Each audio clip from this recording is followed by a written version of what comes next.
A food crisis is sweeping across the Sahel. Late erratic rainfall, high food prices, displacement and chronic poverty have pushed more than 19 million people into food insecurity. Severe fodder shortages are leading to early transhumance and changing livestock corridors, causing tensions in communities and at border areas. Civil unrest in some northern areas is increasing the pressure.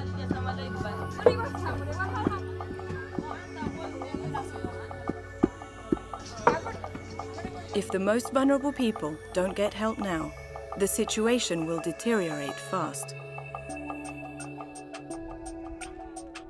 Emergency support for agriculture and livelihoods is the first vital step towards increasing resilience.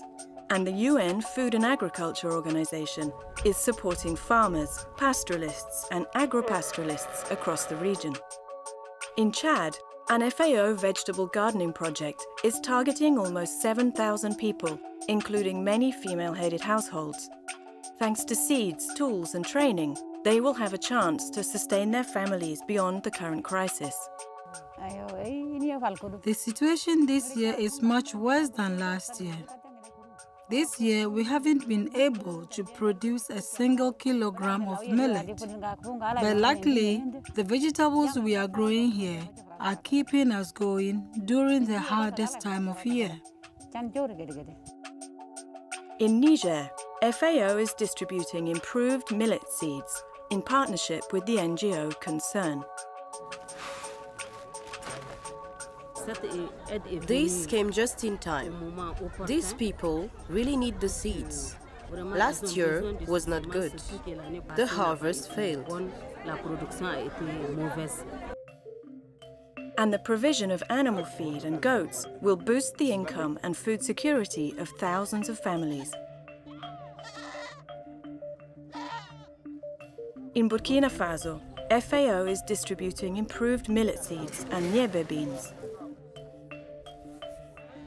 The rainy season increases risk of animal disease, so work is underway to strengthen pastoralists' resilience with animal feed, veterinary drugs and vaccines for the local communities and refugees from Mali. Without the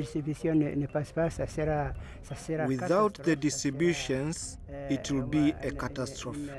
Terrible, because there will be hunger, suffering, the animals will die, even we could die. Millions are in need of immediate assistance, but it's medium and longer-term interventions that can break the cycle of food shortages and crises in the region. Rapid action is the only way to prevent a full-blown food and nutrition crisis.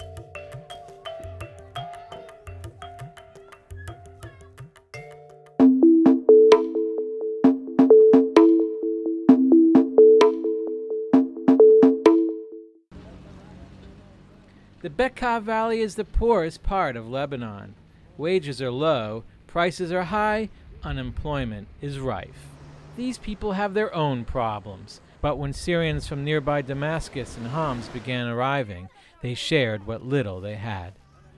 This mosque near Arsal now hosts 33 families in tents. In March, when rockets destroyed her house, Rima fled Homs, crossing the border on foot with her 5 children. We heard gunshots and bombs exploding, so we started running as fast as we could. I was afraid for the children. A Lebanese family is letting them stay in an uncompleted house. It's a Spartan existence, more of a construction site than a home, but it's safe and they have a roof over their heads.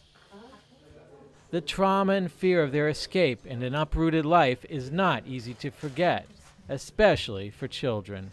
8-year-old Fatima misses her school and her friends back home.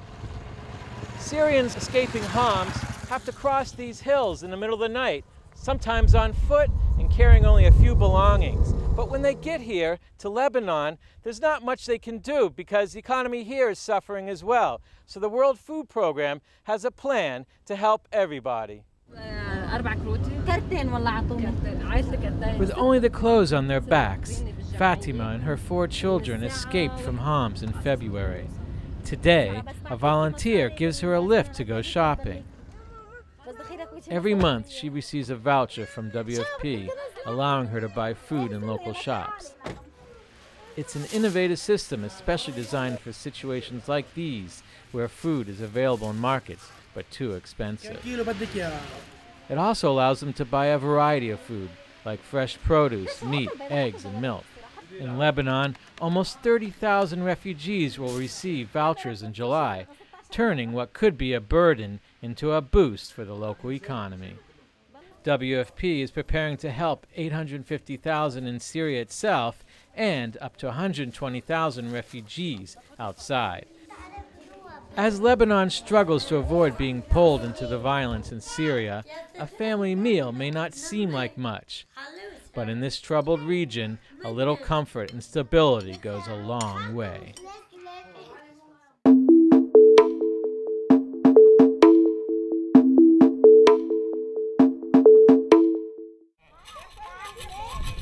This is the northeast of Brazil.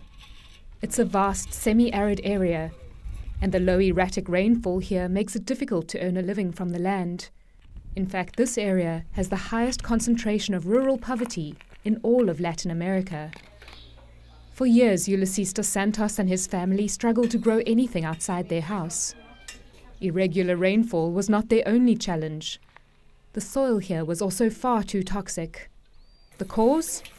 1,000 litres of grey water ran outside every day. The water from the sewage, basin and shower was all thrown outside. We had open-air sewage with lots of flies.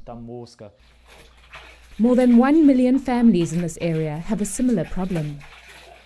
Ulysses agreed to test out a new filtering system that could potentially change all of their lives. Now the family's grey water is piped into this biowater system. Here it runs through a filter. The filtered water is then clean enough to use for irrigation.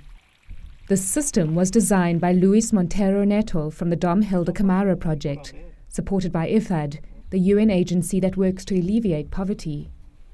He adapted the design from larger industrial models. It's not complex. It just needs a few elements of proportion in its installation, especially for the filter, which consists of pebbles, grit, wood shavings, and humus with earthworms. And this filtering system has been a great success. After the 1-year trial period, the Dos Santos family now has a very productive vegetable garden, and the produce has been tested to make sure it is free of toxins. The water that was jeopardizing our health before is now improving our health, as we are producing good quality food with it. Having access to fresh vegetables has also changed the family's diet. We didn't have these vegetables before. We used to eat mainly beans and rice and meat. But now we've added these vegetables and they're more healthy. They have more vitamins, more protein. We can see the results from this. Not only is Ulysses eating better, but he also has more money. Not long ago, this 28-year-old planned to migrate to the city to find a job. But now he has surplus food to sell, and he has no intention of leaving. This is exactly the result that the project team hoped for. Young people have been wanting to leave the rural areas in search of work, but when an opportunity like this arrives in their community, they don't need to leave. We are working together with the farmers to show that it's possible to live well and live with dignity in the countryside. And now that the Dos Santos family are living well, and the biowater trial has been so successful, the project staff hope to get government support to install these biowater systems in 1 million homes across the region.